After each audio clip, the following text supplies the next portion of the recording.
Hello, my friends, and welcome to another episode of Carried by the Breeze, a podcast dedicated to the voices of the future, where you'll get to be part of the most honest conversations about self-development, spirituality, and holistic health. We're here to provide the space for visionaries and entrepreneurs with a burning desire to make a positive impact on the world. I'm your host, Carrie Breeze, and today I have the pleasure to host the youngest guest we had on our podcast, Soroush Mirghasemi. At just 20 years old, Soroush is the founder and spokesperson of the Young Nietzschean Club, and he's here to share his visionary ideas on strengthening communities through individual betterment. This fascinating conversation emphasizes the need to revive the human element that's been missing from our society, all while addressing the distinctive challenges faced by younger generations, such as isolation and the impact of technology on our human connections and authenticity. We delve deep into the Nietzschean unique perspective on morality, the art of crafting our character, and transcending social norms in pursuit of greatness. These principles are regarded as the key to resolving the critical challenges of our time, and we're here to discuss it all, from countering mindless consumption to addressing the pitfalls of escapism. This is a conversation you'll want to be a part of, as it covers a multitude of ways to build a better world for generations to come. Let's get started. Hello, it's a pleasure to be here. Pleasure to have you here. So, you happened to sort of walk into my life by complete accident. It happened when a friend of mine and I were walking down the street, just contemplating about the ailments and the troubles and the challenges that our world is currently facing. And I remember telling my friend that the answer and the key lies in the younger generation that needs to be educated and put together. And then by divine power, we have stumbled upon your brochure about the Young Nietzschean Club, and I understood that moment that I need to contact you ASAP. So I did, and here you are, and I'm very glad to have you here and to hear more about your mission and your vision towards the future. So tell us more about yourself. As you mentioned, my name is Soroush. I was born in Iran, in Tehran. I'm 20 now, so I came here 5 years ago, thereabouts. I went to high school here, and then now I'm a university student. I study math and physics, more of a STEM person, I guess. But around the time where COVID started, I started reading a bit more out of that field. In Iran, the humanities is not as well appreciated, I think. So once I got here, I started reading. I read some philosophy, some political science, some sociology. Still getting into psychology, but that one's a tougher field to get into. But I started getting involved in activism, especially, given the new sort of political freedom that I have. I started mostly for climate stuff. I did some activism for Iran as well, try and get things a bit better over there as well. But so I've been around a bit, especially during the last 2 years. Then essentially, after I got more acquainted with all of those stuff, got more acquainted with the way the political climate works, and also a bit more with the challenges of being a young person. I'm an immigrant, so I do face a bit uniquer challenges, but for sure. there's stuff that I see in common online, in persons, everywhere. So I wanted to make I guess provide a space for people not only to get those sort of educations and get involved in that activism, but also to really try and better the individual aspects of life, because people tend to lose sight of that, I think, especially in those sort of circles, the activist circles. I wanted to have it sort of create a mutual thing of both activism, of being involved in community organizing, just trying to help the community get in a better place, but while simultaneously at the same time building yourself up and A stronger you. developing the resources to really Yeah. because at the end of the day, the community is nothing if not The individual. with individuals, made up of individuals and for individuals to prosper. So. Exactly, precisely. So that's beautiful, and I love that you get to do that. But let me start with asking you, why Nietzsche? Especially for the folk that do not know a lot about Nietzsche. Yeah, I can give a little brief summary, I guess. Nietzsche was a German philosopher in the 19th century. He was a contemporary of a few famous philosophers, one of them being Schopenhauer, but Nietzsche was unique in that he was a very individualist thinker. Like he almost like extremely transgressively so. He was known for questioning customs, traditions, the state, everything in between, even like Critical thinker. yeah, very, very much so. He was, I think if he was more influential during his lifetime, he definitely would have been a lot more criminalized or marginalized than he was. Unfortunately, he was a bit of a loner, a bit of a weirdo, you might say. Like most of the geniuses are, eh? Yeah, I guess he was a little, I mean, he suffered a serious mental breakdown at a very young age, and he never recovered from that. In his 30s, but before that, he just questioned the status quo, I guess you could say. He questioned even like the moral fabric of the of Europe at the time, which was the Christian church. But he wasn't. He was unique in that he didn't limit his criticism of morality to just Christianity. He really wanted to make sure that people understood like where these sorts of institutions come from, and also understood the status quo. Yeah, exactly. And then he wanted to show that a lot of the assumptions were not as valid as you might think they are. And now you might not agree with everything he says. I certainly don't, but I think it was a sort of, Nietzsche has this book. It was called Twilight of the Idols, How to Philosophize with a Hammer. It's all about breaking those idols with the hammer. And by breaking them, you can create something new. So by just taking a hammer to those sorts of things, you can create something new out of it, try and recreate a better status of how things are, I guess. Yeah, so what is it about the Nietzschean philosophy that you don't agree with? Where do you think it could be improved on? So Nietzsche was very elitist. That's a first thing that comes to mind.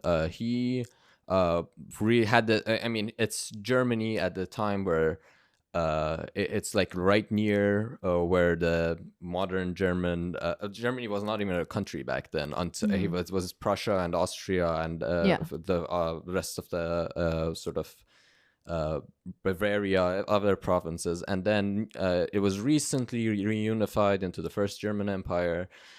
So there was a lot of like nationalist fervor. Although Nietzsche himself wasn't very much of a nationalist, he really liked like aristocratic ideals. He kind of saw it as, which went with his individualism, because he kind of made this distinction between like the masses and then the aristocrat thinkers on top, who were educated, who knew what's best, who were able to explore themselves deeper and weren't bound by the same laws as the masses, I guess. And a lot of that is it's interesting. I appreciate the individualism of that, but there is this inherent assumption that there's not that same capacity within the masses or whatever. But that line has been blurred like such a huge while, like by a huge amount in modern days. I think a lot of those assumptions that he made are not necessarily true. There's still stuff to be discussed. That's why the club is not like a, okay, yeah, we've developed this philosophy, now you have to abide by it and learn it. And it's about discussion, it's about learning from things, criticizing it. That's why it's the Young Nietzschean Club. It's meant to be a criticism to bring forth like a more progressive, the young version of Nietzsche, as opposed to the old. And it's ever growing. Yeah. Yeah, with All its ideas. philosophy, all human thought is like that. Yeah.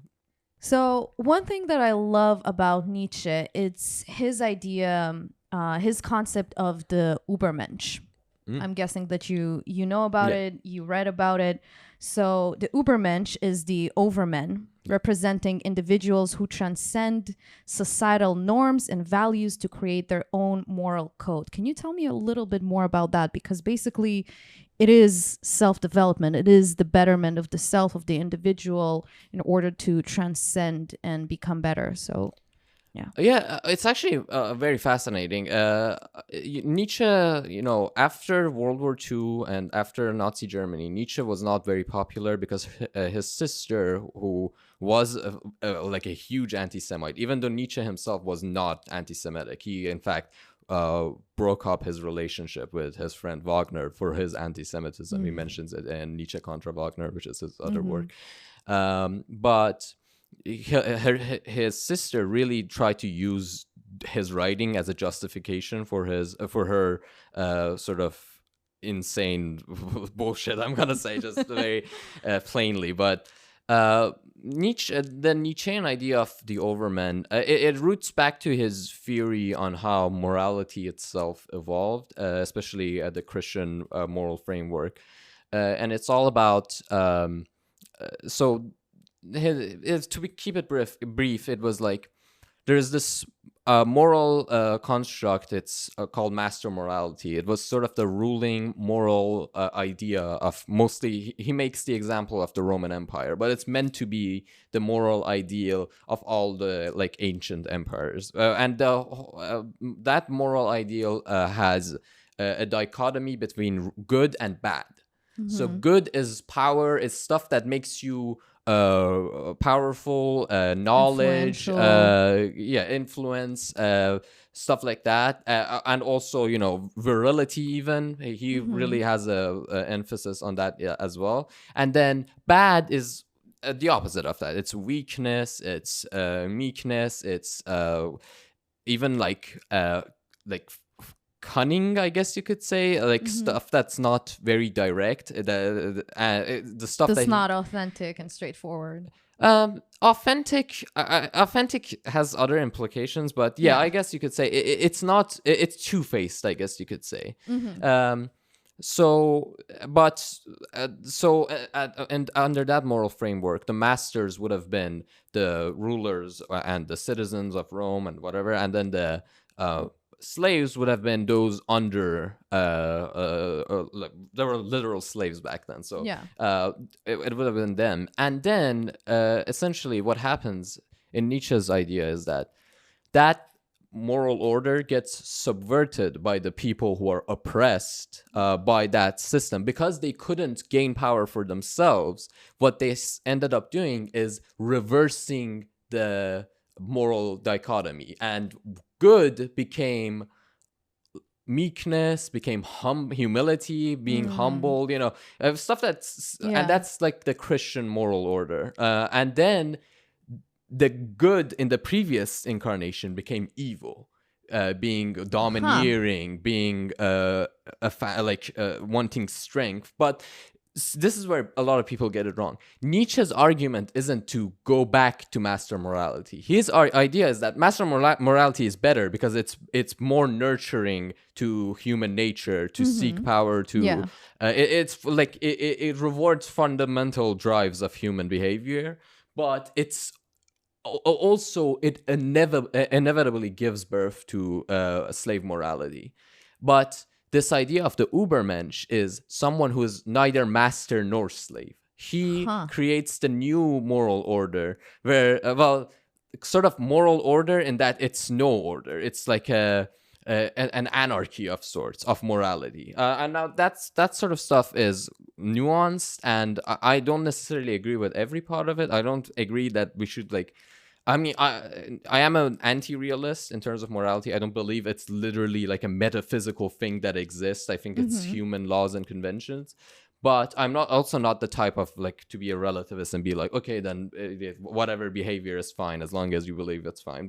And Nietzsche wasn't like that as well. Nietzsche himself, he literally is normatively saying that the stuff that slave morality promotes isn't good. But he doesn't want it to be this rigid framework and like this guilt-inducing sort of thing that exists in Christianity today, and in his argument, movements that stem from Christianity, even if they reject like the theology of it.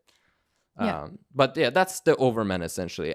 So let me see if I understand this correctly. So would the Ubermensch be a person that is more fluid in his morals, that practically takes from both worlds in order to be a more decent human being? The Ubermensch, I mean, he intentionally keeps it vague because, first of all, he doesn't want it to seem like a prophecy of some sort, and also because he really emphasizes that like his works aren't like a template to better yourself. It's just a framework to think. And think for yourself, and that's the main thing that he promotes. But the Ubermensch is essentially someone who builds their own character. It doesn't even have to be a guy. I mean, maybe Nietzsche himself would have been emphasizing that it'd be a guy, but it doesn't necessarily have to. But it's someone who thinks for themselves, who builds their own character and becomes something greater. Essentially, it's not that like the greatness is just recognizable immediately. But yeah, that's sort of the idea. So it's somebody who elevates themselves above what is currently accepted in society in terms of morals. In many ways, yeah. So let's talk about thinking for yourself. It's something that most of us don't do because we're so occupied with the media, and propaganda is all around us. We're hearing all kind of messaging from here and there, and we're consuming so much of it on a daily basis. So let's talk about the importance of thinking for yourself and having critical thinking as itself as means to be a better person, to be more connected to society, and be a better part of your community. Yeah, I mean, it's critical because critical thinking. It's critical because it's just there is a paradigm that's been created. It's kind of been studied. You can read like Noam Chomsky's Manufacturing Consent, like books that talk about media as a machine that limits thought, essentially. Exactly.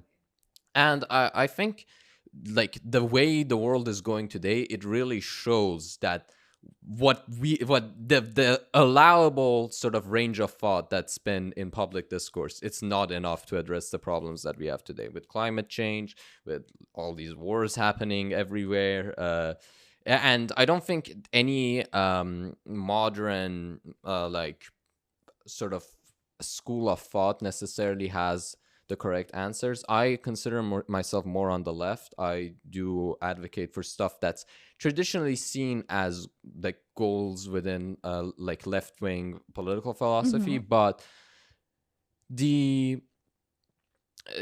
a lot of the methods and a lot of the behavior I see from the left in the modern day, I don't think is what it needs to be to arrive at the better solutions. And then on the other side, on the right, I see a lot of stuff that I think is distractions from the real issues. I think people are focusing on the wrong thing.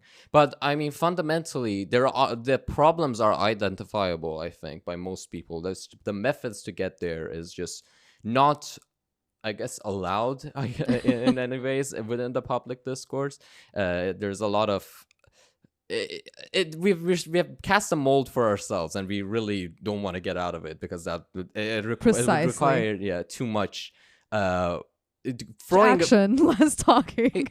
Yeah, and throwing away too much of what we think we know as true. That is the hardest thing for a person to do. So I would guess that for a society, it's just this mission impossible. So basically what we have is problems that everybody sees, everybody accept that they need to be fixed, but then we have all these wings who are fighting each other on the solution, and nothing is being actually done.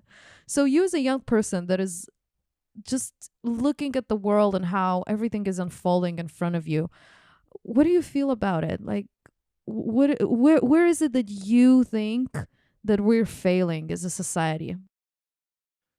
I mean, I don't want to be like apocalyptic about it, but climate change is literally on the Let's door. But try and stay positive. yeah. But I think on a like human level, I think we're Mhm. failing a lot. Like Yeah. our infrastructure, for example, is just not like built for human beings anymore.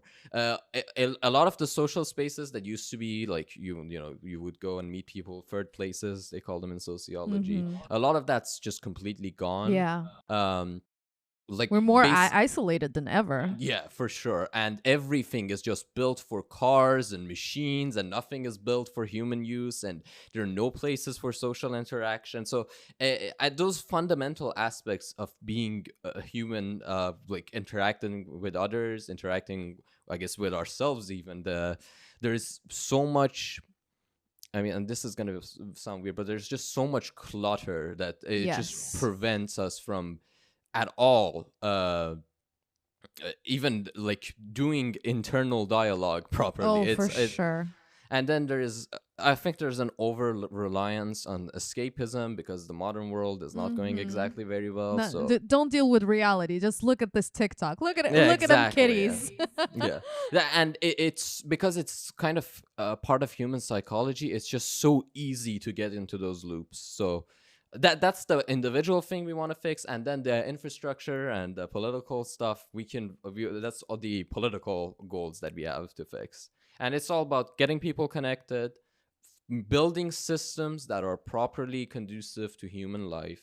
That's the main thing that's of importance. Amazing, amazing. I love it. So let's dive deeper. Let's talk about the Young Nietzschean Club. Where do you guys come into the picture, and how is it that you think you can improve on how this world is unraveling? Um, so the reason I really wanted to emphasize like Nietzsche and the sort of his political philosophy is I want the Young Nietzschean Club to be something that builds individuals and gives them the tools they need, and then from there they can do activism in the way that they want. Not that we don't do activism, but um it's more about creating this symbiosis of individual and community. That's the ultimate Mm, thing. love So that. first of all, we hope like through discussion, through political or philosophical or just any conversation, first and foremost we want to open people's eyes, I guess, like give them the tools they need, and also the individual understanding that they require to create to first of all understand why the world is the way it is, and then we can focus on changing it. And then while that's happening, we don't want to like isolate people and be like, oh, just work on yourself, just work on yourself. Yeah. That's that I think Don't that's get too lost in self work and self development. You're still part of a collective, and yeah, there's. it's a Mhm. toxic thing. That's the sort of right wing culture, I think, is just focus on yourself, like the individual above all, and stuff like that. But then the social aspect of the human being, I don't think it can be ignored. So we'll do that, but ensure that there's a balance in uh working on community, creating community, building relationships.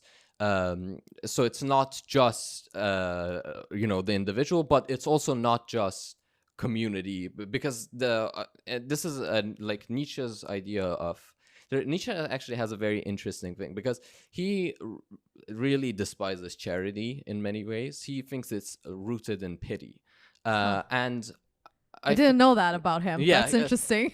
it's you when you read Nietzsche, you really like raise your eyebrows. It's hard to not be angry, but he is very I have to admit that I tried reading Nietzsche, and I was like, okay, maybe I should come back to him a little later in life. yeah, that's fair. Because a lot of his concepts were so difficult for me to just grasp. So I find this conversation really fascinating. But he draws that distinction from charity, which is rooted in sort of a pity, like it's rooted in that sort of slave morality sort of thing.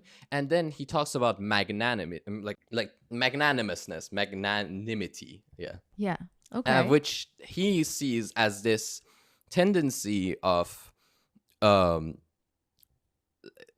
not necessarily self-sacrifice, but doing things that are not necessarily within your direct self-interest, but it's out of this understanding, and it's out of this just a purity of character that is not from like guilt or anything like it. It's just it's out of love, I guess you could say. Oh, that's beautiful. From place of wanting and not being pushed.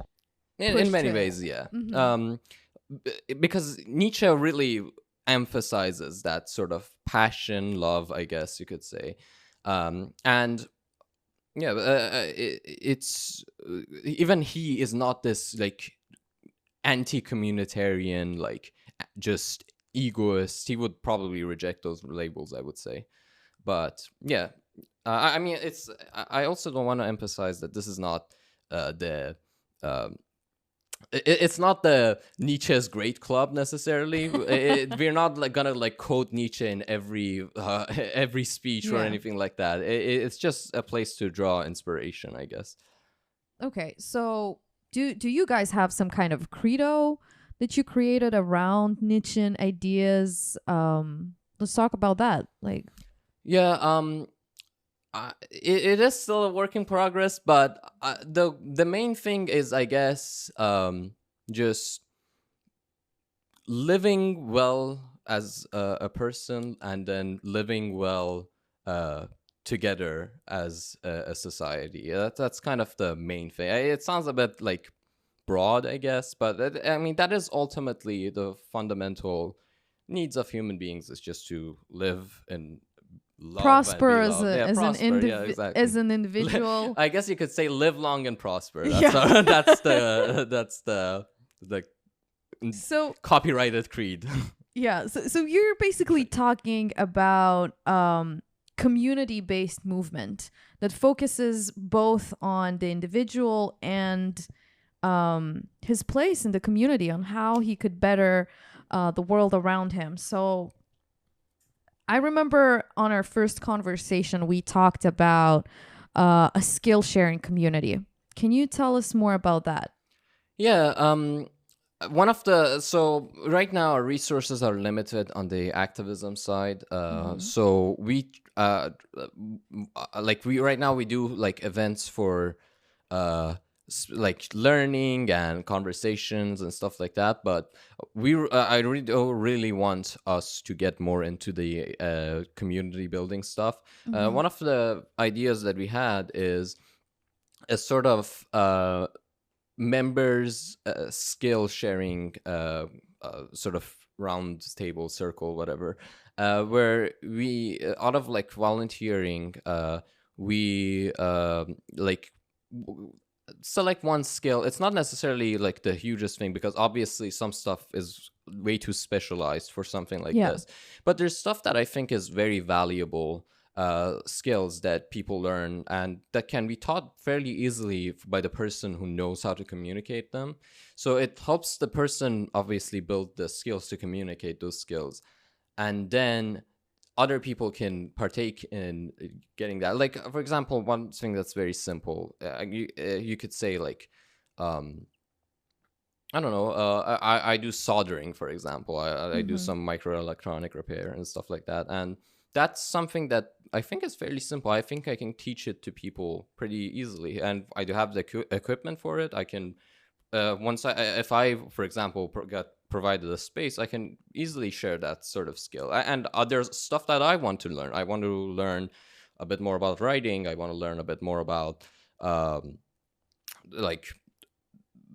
even public speaking. There's a lot of stuff that I would appreciate to learn, and I think there are people out there with those skill sets, and we can just exchange those skills. A mutual energy exchange between people. Yeah, it's mutual benefit. That's the beauty of it. It's mutual benefit. It's not charity anymore. It's people coming together to benefit everyone. That's beautiful. When people come together and everybody sees what is your strong sides, what are my strong sides, and how can we utilize our talents in order to make our community and society better through just sharing our knowledge and basically shining in our light, you know? Yeah, for sure. That's like one of the ideas we had. I do want to emphasize physical activity as well. I think it's something that Mm-hmm. is very valuable. Like it's kind of the step one of sort of individual progress. Yeah, So to be healthy for sure. we have big goals for that, but for like for the early on, we're trying to organize a little hiking group. Just have like a monthly or Love weekly. that. Count me in. Yeah, like select the path. One person can suggest the path they if they are familiar with it, or if not, we can just decide together, and then we go on walks. We look at the nature around us, and we stay physically active. And that's just the start. They start with the stuff that's more accessible for us Accessible, based yeah. on the resources that we have currently, and hopefully, if it's popular, we can branch out into more aggressively uh, demanding sort of things. So we were talking also in our conversation about unionizing Yep. and the importance of it and the lack that we're experiencing right now in this aspect. So let's dive into that. Yeah, I mean, the like union movement, the labor movement in North America, it has a very interesting history. It's definitely much further behind than, even though like some of the most historic like labor struggles in the world have been in the U.S. and Canada. Like the 5 day work week and the 8 hour Yeah. work day. All of those are achievements that were hard fought for, like with blood and tears. For sure. Some individuals even today, you mentioned the word union and they're starting to sweat. Yeah, they know? think of the like the picket lines and the Don't mention we're not unionizing.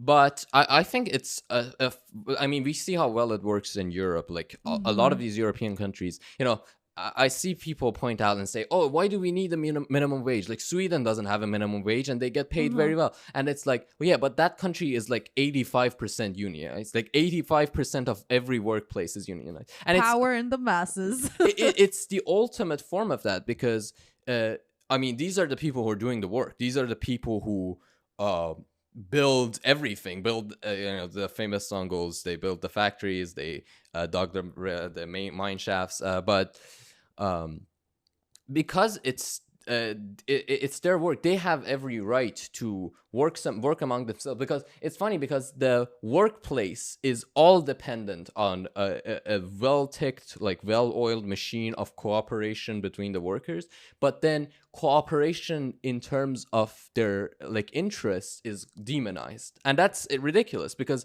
workers also get the best sort of benefit for themselves if they cooperate in those aspects as well. Yeah. So I really think that's one of the one of the most important things we can go for. And it's people are like, oh, I'm against big government, stuff like that, where they're like more anarchist or more conservative. That's the ultimate way of doing it. It's much better than the minimum wage, which is I mean, it's better than no minimum wage, but it's definitely better if people can negotiate for their wages based on what they're worth together. Exactly. So the unionism is very important. I'm hoping someday, I'm a member of the IWW. It's the International Workers of the World. It's a cross-sectoral union. I'm hoping we can get them involved, and maybe they can give us some seminars about unionizing, just provide some benefit in that aspect as well. But How do you think it could benefit us here today,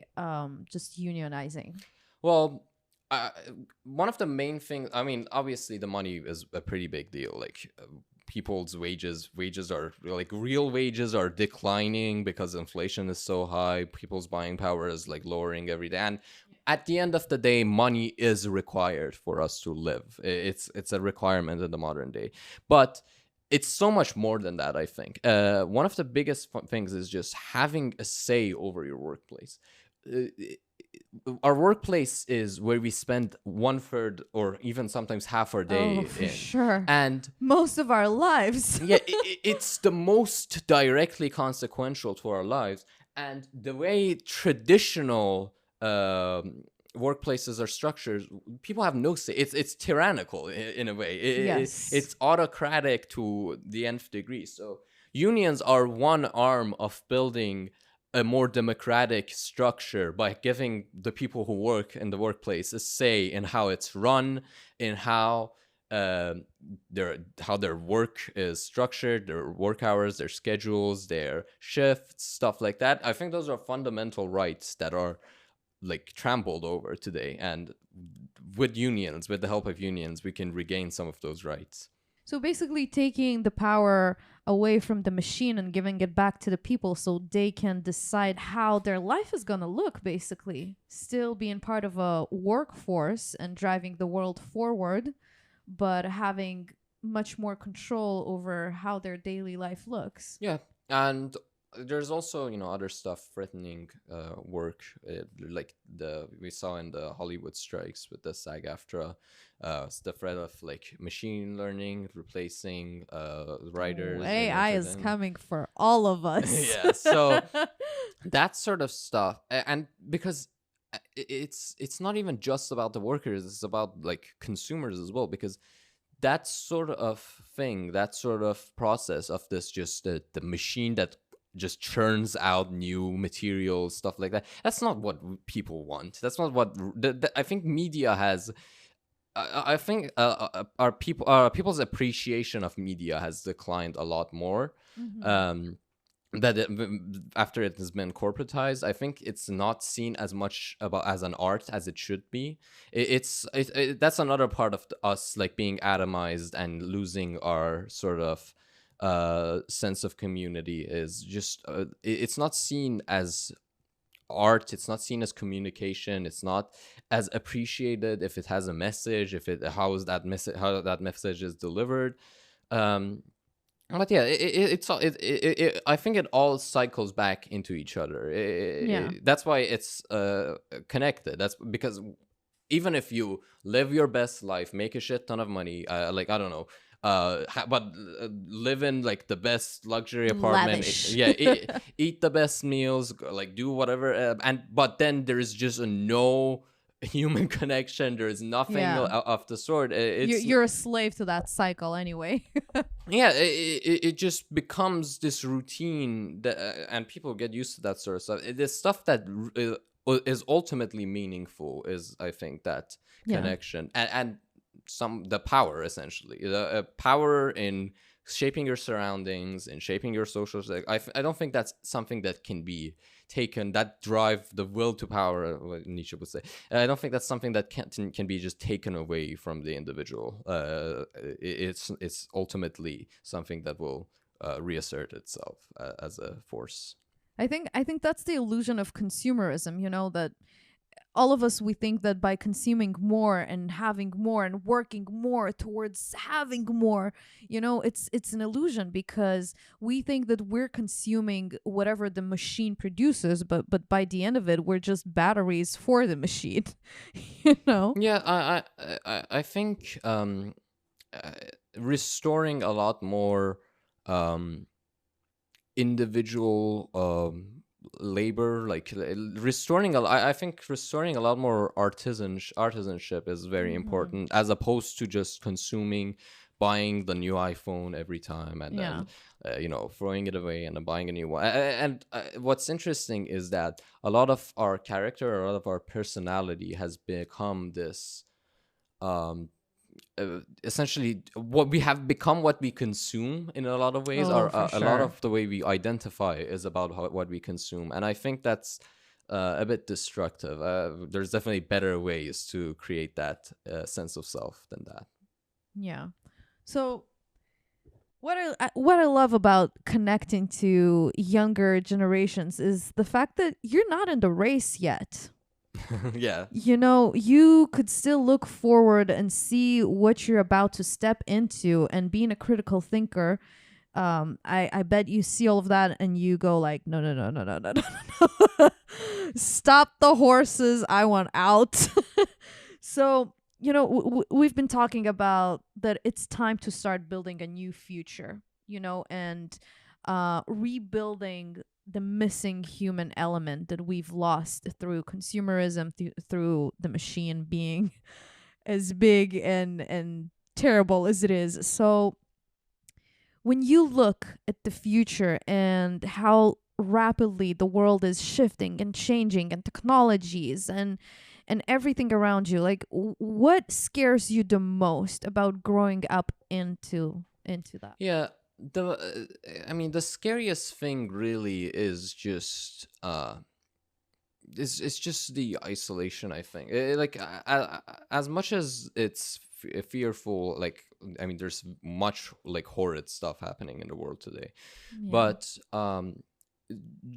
like I think it's just so sad that that's those sort of that social fabric that seems so strong, like is just disintegrating, and it's disintegrating under a lot of pressure Oh from yes. all different sort of aspects. But um, it's like people. I feel I feel sad that I think people won't be able to experience a lot of the stuff that we used to appreciate and experience. And I think that's like fundamentally like under my like moral framework, I could say, like I consider myself more of a consequentialist. I care about the outcomes of life and stuff like that. But in the in that sense, like those experiences, those connections, and even like the suffering necessarily, but a sort of suffering that is like helps us build character, I think that sort of stuff is not as appreciated anymore. There is either sedation Mm-hmm. and like numbness, Yeah. or there is a sort of fake euphoria, I guess, which is just through like rapid consumption, like instant gratification, stuff like that. Yeah, and we're being emotionally desensitized as Yeah, human beings, you know. definitely. Nowadays, consuming media that shows you so much of the terrible stuff going in this world, you know, and just looking at the stuff that's being basically shoved down our throats, it just does so much damage to our emotional world and creates that disconnect between what used to be sacred to us as humans before, right? It's I don't want to like do the nostalgia thing. Oh, the past was better. There's definitely some aspects that was more uh appreciated, but I Mm-hmm. think there was also a lot of stuff that held us back. And what we need to do is create the new sort of order of things. Just I mean, it gets very abstract, but I like, and I don't want it to be abstract because there are concrete things we can do. We talked a lot, a few of them, and they just make life so much better for Yeah. a lot of people. And by doing those things and by being aware of the broader implications of those things, we can, mitigate a lot of the really horrible stuff that's Yeah. gonna happen. That's gonna happen if people don't like do their do the Lower the damage levels, yeah, for basically. sure. Do some mitigation, I guess. Yeah, that's just generally it. Like, I don't have this all-encompassing fear. Like, I guess there's stuff that like there's anxieties that come and go, but that's ultimately that's what I find the most sad. If people are just gonna be isolated and, uh, you know, I mean, a lot of the sort of fabric of comfort that we appreciate is definitely not gonna last very long. So I do want us to be ready for that as well. With climate change, with stuff like that, there's gonna be so much more radicalism, which is not Oh necessarily a yeah. bad thing, but radicalism, of course, entails an upset sort of order of things. And in that, I want when shit hits the fan, I guess I want us to be ready to make things better and reshape Mm-hmm. it to a better place rather than it just all falling down and collapsing into something a And lot us worse. running around like headless chickens, Yeah, not knowing exactly. what to do. It's time to unite right now and find some necessary solutions for our situation. So, Sarosh, let's think hypothetically. If, like, first of all, let me ask you, if you would have a direct communication with the leaders of this world, what do you think they need to be focusing now more than ever? Hmm. That's tough because I think a lot of those issues are a lot more systemic than just the individual people who are on top. But there's definitely a lot of things they can do. I think the main thing is focus on building, like changing the systems that you have taken, like raise your understanding of them, and then just I mean, one thing is just stop doing what you're doing right now, but also Stop, halt. but also it's understand the systems that you're under and understand what influences are sort of the perverse influences that are making things go awry, and just disempower them as much as possible. Like there's just so much corporate influence as an example. There's so much like nationalist fervor, there's so much religious fervor, there's so much dogma that's like, and these are systems that are long lasting, they're self perpetuating, they're not simple things to dismantle. But as one person who has amassed a decent amount of power, that's the sort of thing you can do, is disempower them and also talk about them very like transparently. Don't just, you know, make the same promises. Don't just come over here and act like everything's totally fine. Acknowledge the problems and then do your best to solve them. Because like, I don't think if tomorrow like every president became like a good person became the president of every country, I don't think like things would change that much, honestly. Because those incentives that exist under the circumstance, first of all, they're like horse blinders. They only point you to certain directions for solutions, and also like the incentives are just corrupt. It's a machine. You can't change one cog and expect everything to be fixed. So we'll have to basically re-educate the community around not even new concepts, but maybe concepts that are long forgotten to us, that bring us together and create a better society. So what are these concepts that we're talking about, basically? What is it that humanity is lacking at the moment that we should emphasize? I think one of the main things is just taking the world as it is head on, like not distracting yourself. I mean, everyone's guilty of that, but we should try and minimize that. Look status quo in the eye, guys. Yeah, in our personal lives, we should just like, understand how the things are, every aspect of it. Don't deny like your emotions, don't deny like certain parts of your personality, accept them the way they are, first and foremost. Precisely. And then once you have an understanding of your inner mechanism, you can begin by like changing stuff, making stuff better, spreading out. but you have to do it.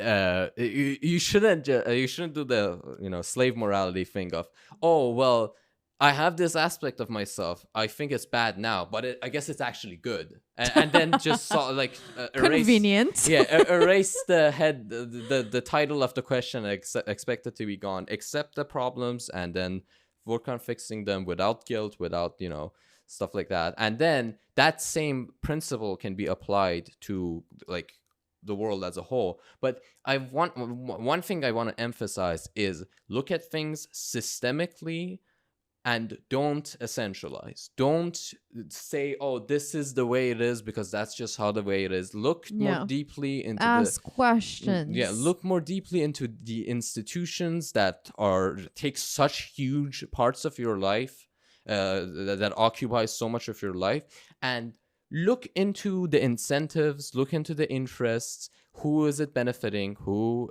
follow the money? That's a big part of it, yeah. But it's also not just that. Like, it's not. Don't essentialize the money either. Don't essentialize the people on top as they're evil and that's why they're on top and they ruin everything because they're evil. It's never that simple. You have to understand the mechanism, and I advocate a more critical theory, I guess you could say, more dialectical understanding of power. And once you understand that, we can build our own power structures with incentives on our interest as a whole, and that do not create like conflicting dichotomies.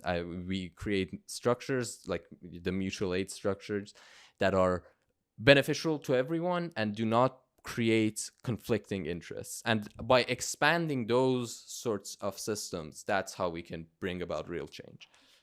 Okay. Another question, because I want to touch on something you said before about the fear of isolation. It's a little bit surprising to me because I would expect a younger generation to be more connected, because looking back at when I was young, I had my group of friends around me. Like, it was hard to feel lonely back then. And it seems like right now the younger generation does feel isolated. Like, it feels like you guys are the same boat with us. Like, we don't have the time or the means to create new connections, but you are in schools, you're still in the education system. Like, where is it that you feel this isolation? Where do you feel like it's coming from? I think it's a lot better for younger people than like people in their like mid-20s. I think people who are Mm-hmm. just out of school, that's definitely the most lonely demographic. Mm. But first of all, right now COVID happened. Oh, A lot yes. of the opportunities for socializing have just been erased, I guess. Yeah. And then I think there's a lot of and then as I said before, like the infrastructure is just hostile to like socializing in general. It's everything is just built for cars. There's barely any space to walk, let alone a space for people to hang out. In fact, in a lot of places, just hanging out is basically criminalized. It's like, Mm. oh, loitering, or whatever laws that Yeah, are that's created absurd. because of racism, originally. Like, if you look into the origin of these laws, these are to criminalize certain types of Yeah. people from just existing in public at all. But it has backlash to everyone, because everyone, it's a chilling effect. It Yeah. targets a group of people, but it also affects everyone as well. um, and then there is an inherent like aspect of like capitalism, which is people just don't see their place of work as as a as part of their lives. Even it's like Yeah. it has become this alien thing that you just have to do to survive, and people like hate it with all passion. There's socializing in the workplace is just completely denied, because There's a different culture in the workplace. we have to Mm-hmm. focus just on productivity. Don't Yeah. talk to your coworkers. Don't even dare like discuss your personal life or your job with your coworkers, because then you might do something that we don't like. Um, And that's a missed opportunity, right? Because if you would put the effort on changing culture within workplaces, you could get so much more from the individual and the collective all together, because productivity rises, people are more happy, and people go back home and advocate for their workplace as this another safe space where they get to self-develop, where they get to express, where they get to grow, like their second family, which could create a much happier society by the end of it. I mean, it's like a place where you're forced to interact with other people, and somehow Forced. Fun. no one finds like any sort of social satisfaction from it. So Yeah. there's something very wrong in that sort of circumstance, and it is ultimately rooted in whose incentives the Yeah. workplace is meant to serve, and it's not meant to serve the interests of the people who work there. It's meant to serve the interests of the people who own the place. And they just want to make money. They don't care about that, and they also don't want their position threatened, so they keep people isolated as much as possible. And then I think there is this. I think a lot of people downplay how much social media contributes to it, especially now with the algorithms, with the Oh, the algorithm. yeah. My favorite word. I am the algorithm for all I care. Yeah, like it just sends people into like certain groups. And then there's a lot of study into the sociology of it. There's a famous French philosopher, Jean Baudrillard. He talked about how if social media like creates one-dimensional like portraits of people that are not really them. So there's just an instant barrier where people interact through avatars of themselves instead of actual human interaction. It Yeah. becomes much more difficult to break that barrier to and actually arrive at social interaction. And then the anonymity and stuff like that, it just you can get a lot of the gratification of socializing without really building the connections that make it very beneficial to you in the long term. And it incentivizes interaction in real life because there's so much more at stake, I guess you could say. It's a more video gamified, less consequential way of socializing. So our brain, it's just developed in a way that really likes low risk, low reward instead of high risk, high reward. So it appreciates that more than social interaction in the real world. And because of that, we have very like cultural tendencies that I think are very much too accepted. Like and this is something I mean, this is a bit more questionable, but people talk about, introverted and like extroverted, ambiverted. I think a lot of this is us justifying and like sort of creating a taxonomy to just justify the way we like have gotten used to the world working, the way we have gotten used to our interactions.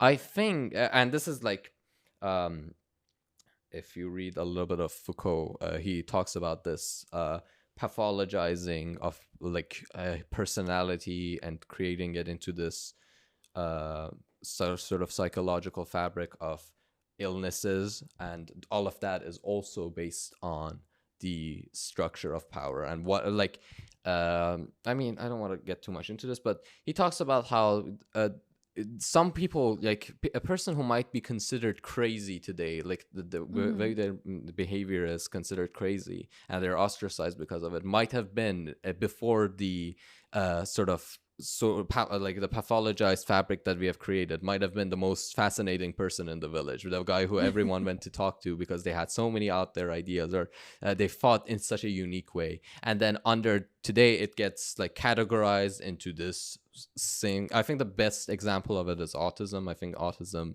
is the best example of something that's categorized. And I mean, there's distinct ways of how it works, but the social construct of the diagnosis is it's all psychology is, it's based on how well you can function in society the way it works today, Yeah. as opposed to how if that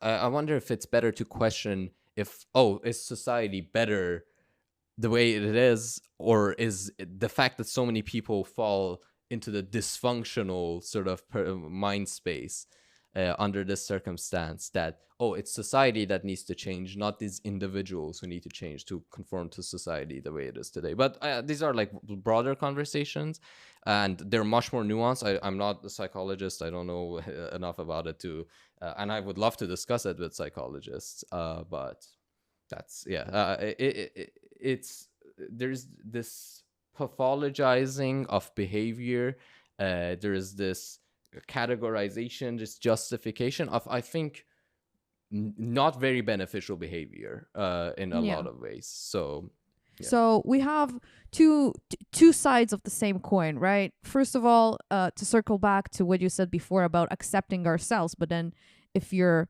lacking as a person, or if you have lower morals, is it the right thing to do to just accept yourself as you are and say, well, I'm shitty, but this is me, Or on the other hand, we're trying to create this whole new avatar of who we're supposed to be, but then we're not really that. So it's really easy to get lost in all of that, because I feel like the world has so many expectations of us, of who we need to be, what role we need to be playing. And a lot of young people are just lost in what is it that they need to be doing? Who is it that they need to become? So you have those that are just blindly accepting of themselves without necessarily looking into a way to develop and grow and become better. And you have those who are just not accepting of who they are and just create this another reality where it's just like a video game. So where do you see that happen in the world, and what do you think about that? To be honest, I think I don't think these things are separate. I think Mm-hmm. these things are like it's weird because they feed off of each other. It's Yeah. behaviors. There's so like people I see people, especially online, and I have spent a lot of time online in very like strange spaces on the internet because it's fascinating to me the way like those communities Yeah. develop in their own isolation. But I see people like that are overwhelmed with like guilt and like shame and Mm-hmm. like insanely terrible self-image, and then they also do the sort of uh oh, but that's fine, but that's oh, it's not me who is wrong, it's everyone else who is wrong, but Mm. also I'm a piece of I'm the shit. product of life. Which is true. I mean, everybody is at the end of the day a Yeah. product of their environment and their conditions, but that doesn't mean you can't do anything about it. So that doesn't mean like you have to give up and then just live life and then accept who you are as a cog in the machine. When I say about like accepting reality, what I mean is don't ignore things about it, or Yeah. don't create alternatives to it. Do Don't lie to Yeah, yourself. it's only what's real, past and present and future. Yeah. The past is what happened. The current is how things are. Why am I saying this? Is obvious, obviously, but it's the future that needs changing. There's no alternate version of the present where things are better because you look at it a different way Through a filter. Yeah, exactly. Yeah. So I'm just a huge advocate for these two concepts. First of all, of accepting who you are and looking at the reality around you and just accepting where you're at. And it doesn't matter if you're at the pit bottom where everything around you is dark, or you're in a penthouse living your life. It's just look at the mirror, accept reality as is, and also be authentic. Be authentic. Be who you are, but constantly look at ways of improvement and understand that accepting who you are, it's a process, it's a journey. I talk a lot about it in my channel, that the journey of accepting who you are it takes a lot. It's the integration of all parts of you, your lights and your shadow, and that's exactly the door that leads you out of guilt and shame and feeling that you're not worthy, not sufficient, not good enough to be part of society. And that's the point where you start to create around yourself all this alternative reality, when you start lying to yourself about who you are and who you need to be. And this is such a dangerous thing, to be lying to yourself, because you're not accepting of the reality around you and you're not giving yourself any opportunity to grow. So what do you think is the best way for us to um just look at things as they are? Because it could be very painful. I remember my awakening. I think about your age, when I was 20 and I started seeing how the world actually looks. It was a very painful process. How do you think we could slide into that transformation and that mind shift a little easier, especially being a younger person? I think the best way to do it is by doing things, creating things, essentially. Whether it's art, whether it's like writing, whether it's machinery, even, because that forces you to interact with the world how it is. If you don't accept, if I want to get a very mechanical example, if you don't accept the way certain how like a hinge is made, if you don't accept the theories behind it, if you don't understand the physics of it and create an alternative version of it, you will never be able to build a hinge. You will only be able to fail and fail, but that forces you to interact with reality. And it's Yeah. the same way in a lot of other sorts of stuff. When you write, the feedback you get, that's you're if you want to improve, if you want to interact with others through your art, you need to accept first of all, I mean, the mechanics of painting. You can't, someone can't be like, oh, I can just psychically paint and the painting just appears. I sleep and tomorrow I wake up and the painting has just been projected from my mind onto the canvas through whatever process. Um, and then once you show off that painting of yours, you get feedback for it, and that, I mean, that doesn't guarantee that you accept reality, but it creates that dissonance. And I'm gonna say everyone, if you isolate yourself enough, everyone will just create this fictional world. It's impossible without interacting with the world. It's impossible not to get false ideas on how it works. So I advocate praxis, essentially, or practice, you could say as well. It's by doing things, by interacting with the world, by building things like, from like, I don't know, wood carving to building a social club. Yeah. All of that. Put down your phones. Put down the goddamn TikToks. All of that is the main way of, I guess, becoming authentic, as you said. Because at the end of the day, I think it is much more true that we are what we create. We find the most satisfaction. Yes. And that's the sad thing is, work used to be, well, for a lot of people, like, I guess a slave wouldn't have had as much ownership over the product of his work. But especially in like the pre-modern era, work, especially artisanal work, like being a blacksmith, being a leather worker, something like that, was it was your life. That's why, like, a lot of people's last names are the sorts of job that they have been doing in their family history. It's because it was what you identified with. You identified with your craftsmanship, with what you create, and that gave so much satisfaction to those people. But that's robbed of us because, well, first of all, because the way labor is divided today, everything has so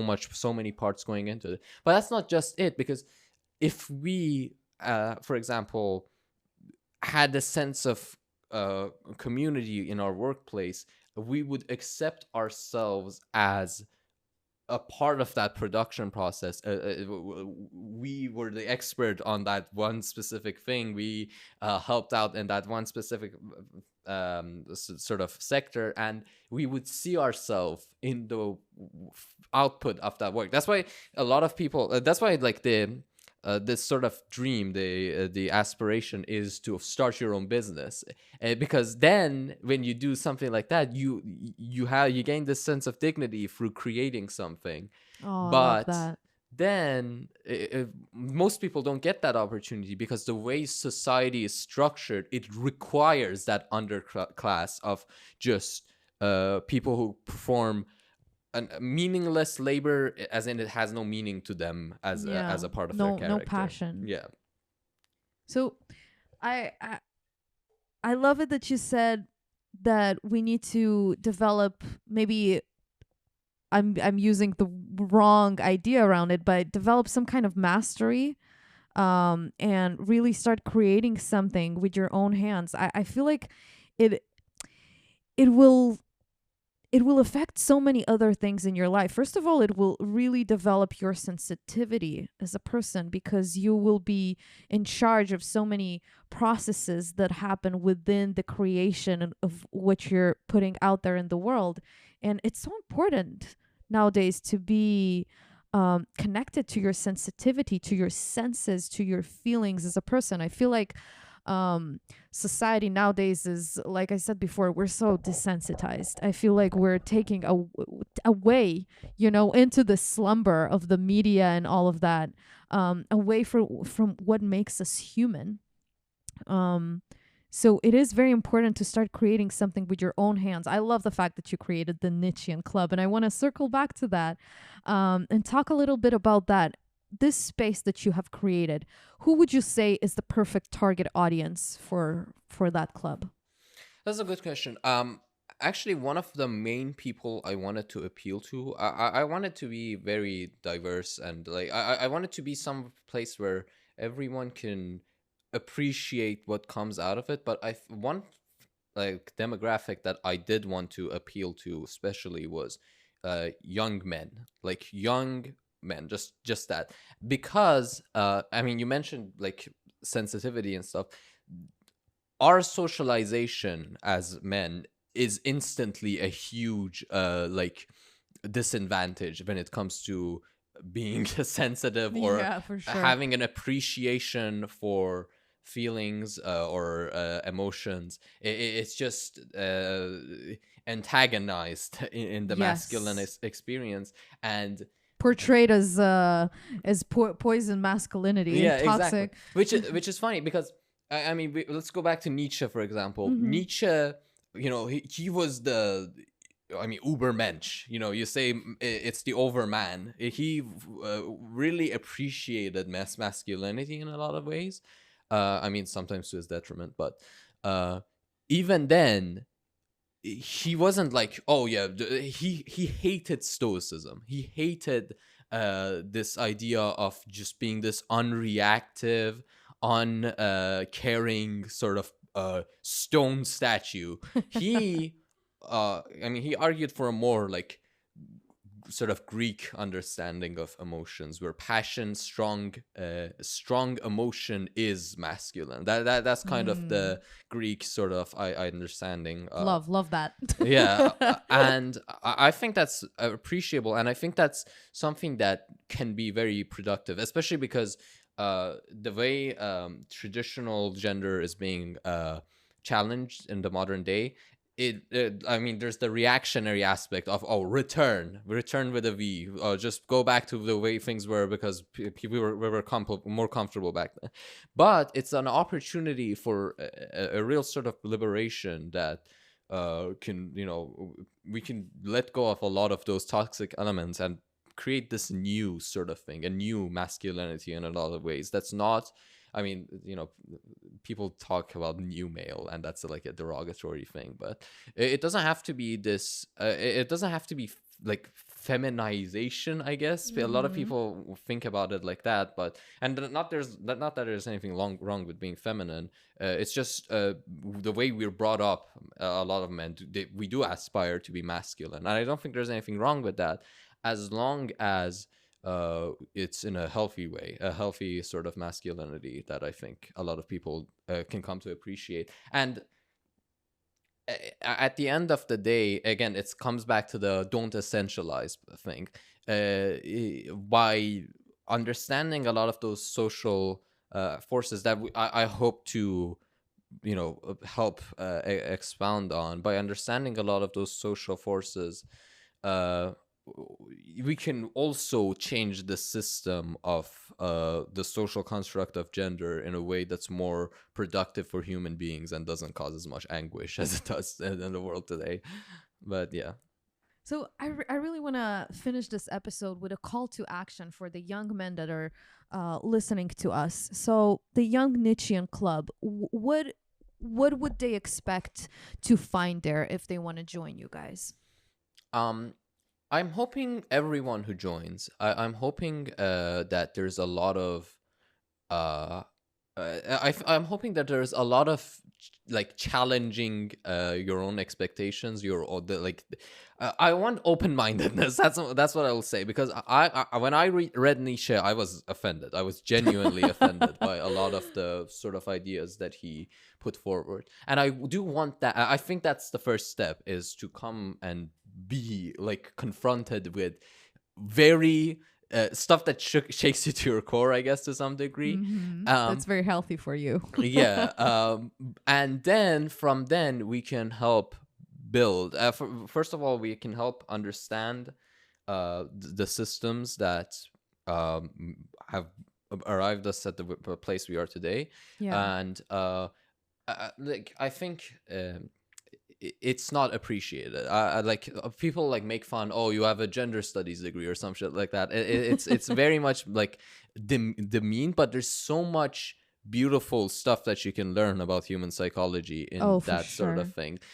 So we're gonna focus on learning that, and then focus on how modern like to do some anthropology, how modern gender like our modern understanding of gender has came to be, And then from there, and also the societal aspect of capitalism, how that interacts with masculinity, like the patriarchal or breadwinner archetype. And then from that we can build a platform for this sort of new masculinity, this healthy Mm-hmm. masculinity, which is rooted in action. It's rooted in uh, a genuine self appreciation, and a genuine appreciation of all aspects, all emotional, like, because the only emotion that is accepted for men to feel is anger. It's that's the only thing that men are expected. But Yes. that's sort of, again, that sort of Greek understanding of the masculinity, I think, is a lot healthier in that sense.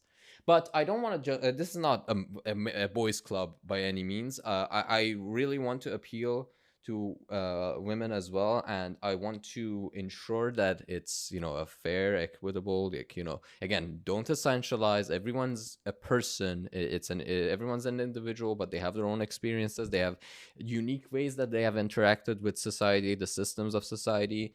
That needs to be respected, and then from there we can do the challenging stuff, I guess. And it's a round table, so everybody has a say, everybody has a place. It's a safe space to express and to ask questions and to develop your ideas. Yeah, everyone who becomes a member, and we will eventually get to taking membership fees, because a lot of the stuff that we want to organize is not going to be Yeah, for sure. but once I find a way to be as transparent as possible about it, we will get a treasury committee. We'll figure that out, and everyone will be democratically elected. We'll change people over the in short terms and stuff. That stuff we do need to figure out, but everyone who becomes a member has an equal vote on all matters, and then they also have an equal vote for committee positions. So, and then we elect committees, we determine the size of committees, and from there it's just pure liquid democracy, the way it's called, I guess. That's awesome. So, Soroush, I asked you this question before, and I'm gonna ask it now on this podcast. If I would have given you, let's say, $1 million to do whatever you want with it, to put it into the Nietzschean Club and to create the future that you want to be creating, and really, give your mission wings, what you would be doing? What is it that you're going to focus on? It's gonna be hardcore community outreach. Like, we will. One of the biggest things that we want to do is I really hope to make I mean, I really appreciate how a lot of like fraternal organizations and like Christian charities are structured, like the YMCA, for example. I really like that sort of idea, of like uh, promoting physical health and then also promoting the right sort of message. So I do hope that we can create like cooperative sort of systems. One thing I would really like is like a literal gym, like the Young Nietzschean Club gym, or whatever, or Mm-hmm. that's the work in progress name, I guess. But I want something like that, but it's not going to be isolated to that. I want, one of the biggest things I want is something called a worker consumer hybrid, and it's going to be a partnership where it's collectively owned, not only by the workers but also the people who buy things there, which can include the Mm. workers as well. And you pay like a membership, and then you get access to all the goods. You get decision on like what stuff is stocked, and because of the way the incentive structures of that is developed, it's not as much for profit anymore. It's more about what's the most beneficial for the people who work there and the people who buy things from there. So because of that, it's just inherently a more community oriented sort of thing. And we, because of that, we get not only cheaper prices and stuff like that, but we can really get in touch with what people want, and also make an example to show that this sort of organization works. And not all workplaces need to be this tyrannical, top to bottom, or like profit share, profit or like shareholder profit oriented Yeah. organizations. And I want to make it really challenging for the powers that be, I guess you could say, because once these services are provided, and it's proven that this sort of organization is more beneficial, other organizations will have to come to and try and at least emulate what we are doing, and that's how like real societal changes develop. And then I want like a credit union, which is basically that but for a bank. I want like one thing we were inspired by some activist groups in America is like a, a sort of a volunteer dental clinic where doctors can volunteer and help. Oh, that's beautiful. Yeah, and because that's such a huge, and in America that used to be a a clinic for everything, but right now we have luckily we have government healthcare, but dental is still not covered. So just create that for people to get their teeth fixed or whatever, and then because of that, and because of the radicalism that we push, because of the shift in societal expectations, the government will have to respond to that in some way. And I'm hoping that that response is, actual dental coverage under the OHIP insurance system. Lead by example. Exactly, yeah. Because if you give people a service, the people on top, the capitalist or the government official, they thank you. Oh, so how kind of you to be charitable. But if you give them a service and then tell them, oh, why have you asked why this is not already a thing, then people start getting nervous over that sort of stuff. Yeah. So that's the sort of stuff, just community oriented systems. And these require capital. Hopefully one day we will have enough to invest in that sort of thing. But we'll start small. We'll build the systems, and these systems will be hopefully around long after all of us are gone, and their influence will just stay. Amazing. Yeah. Live long and prosper, my friend. Yeah. Exactly. I'm really rooting for you guys. Thank you. I hope that phrase doesn't get us in trouble. No, I'm sure it won't, because it is what it is. We're here to create a better tomorrow. We're here to create a better future for the younger generations and for those who are still here and anticipating a better tomorrow for all of us. So I love what you're doing. I love your mission that you're on. I love the vision that you have for the future. And I really hope that the Nietzschean Club, the Young Nietzschean Club, gets to really grow into what it needs to be in order to create the changes that we want to see in society and in the world. So, Soroush, thank you so much for this fascinating, amazing conversation. I learned so much today, and it just makes me so happy to see young people such as yourself do something. Kind of lift this veil of TikToks and media and really get to do real actions out there in the world to create this wonderful ripple effect that will definitely affect a lot of stuff around you and will create a different reality for all of us. So thank you so much, and I hope to have you here again. Oh, because I would love to pick your brain on more and more and more. So thank you again. Fantastic. It was such a pleasure. I'm sorry I talked so much, but that's just kind of how... No, it was amazing. Oh my God, I could listen to you literally for hours. So yeah, we will definitely have another episode because there's much to talk about, especially getting into action. And really inviting people into this wonderful opportunity, men and women alike.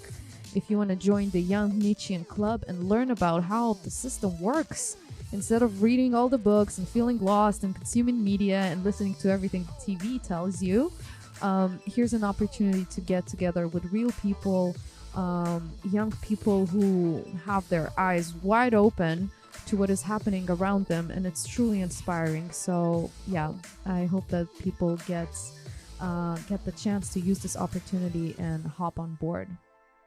Thank you so much, Soroush. Thank you. Thanks as well. Amazing. Bye, everybody.